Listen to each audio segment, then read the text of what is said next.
Welcome back to my channel friends. ये MA second semester का 2023-24 का हिंदी कथा साहित्य का पेपर है। इसमें हम लोग देखते हैं कि कौन कौन से प्रश्न किस टाइप के पूछे गए हैं। देखिए, पहला प्रश्न इसमें पूछा गया है, किसान जीवन की महागाथा के रूप में गोदान की समकालीन प्रासंगिकता पर विचार कीजिए। इसी के साथ दूसरा प्रश्न पूछा गया है, दोनों में से किसी एक को करना है।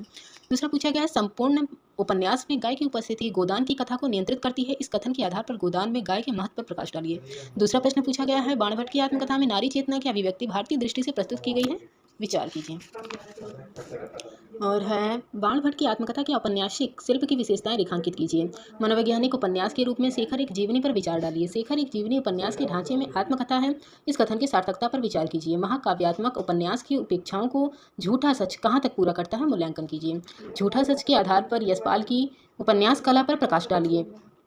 और नेक्स्ट प्रश्न पूछा गया है, तीसरी कसम प्रेमानुभव की विलक्षण कथा के साथ साथ आंचलिकता की कौन कौन सी विशेषताओं को समाहित किए हैं, उसका समीक्षात्मक उल्लेख कीजिए। नेक्स्ट है, नन्हू और कोसी का घटवर कहानी में मौजूद स्त्री पात्रों के आधार पर ग्रामीण स्त्री की सामाजिक स्थिति को रेखांकित कीजिए।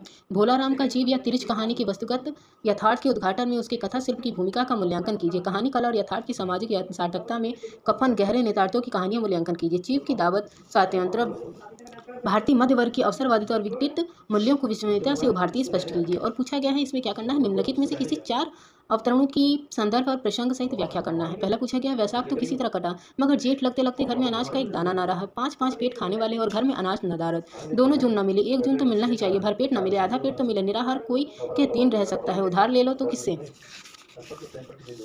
गांव के सभी छोटे बड़े महाजनों से तो मुंह चुराना पड़ता था, मंजूरी करें तो किसकी। दूसरा पूछा गया है, थाना पुलिस कचहरी अदालत सब है हमारी रक्षा के लिए, लेकिन रक्षा कोई नहीं करता। चारों तरफ लूट है, जो गरीब है बेबस है उसकी गर्दन काटने के लिए सभी तैयार रहते हैं।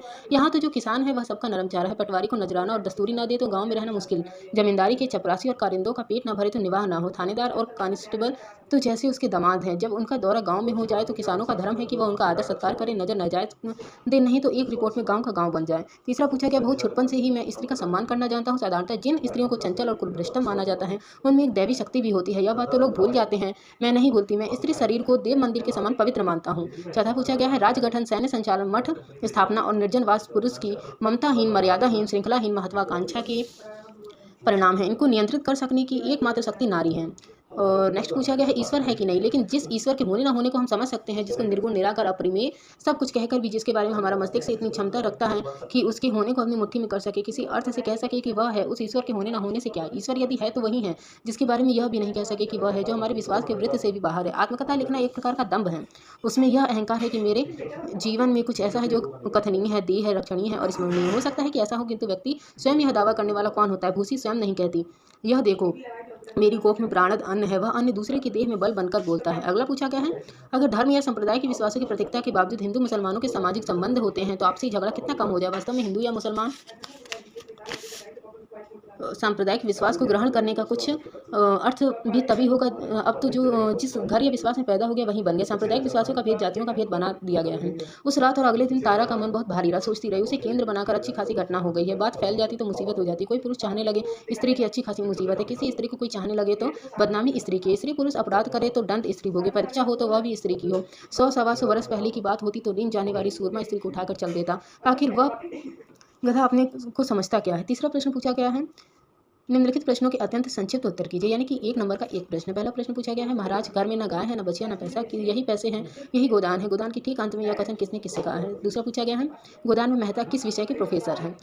और फ्रेंड, आप सबको मैं बता देना चाहती हूँ कि दर्शन शास्त्र के प्रोफेसर है। और भी क्वेश्चन के आंसर जानने हैं तो प्लीज़ मेरे चैनल को लाइक करें एंड सब्सक्राइब करें। चलिए अब हम लोग तीसरा प्रश्न देखते हैं। तीसरा पूछा गया है, शेखर एक जीवनी के पहले और दूसरे भाग का नाम क्या है।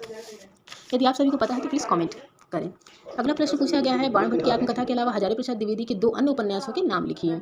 और नेक्स्ट प्रश्न है, झूठा सच का पहला खंड मुख्य रूप से किस शहर पर केंद्रित है। श्रद्धालुता का यह रंग तुरंत ही बदल गया, अस्थिरता नशे की खासियत है, दुख और निराशा दौरा हुआ, यह अंश किस कहानी का। अगला पूछा गया, मरकटवा किस कहानी का पात्र है।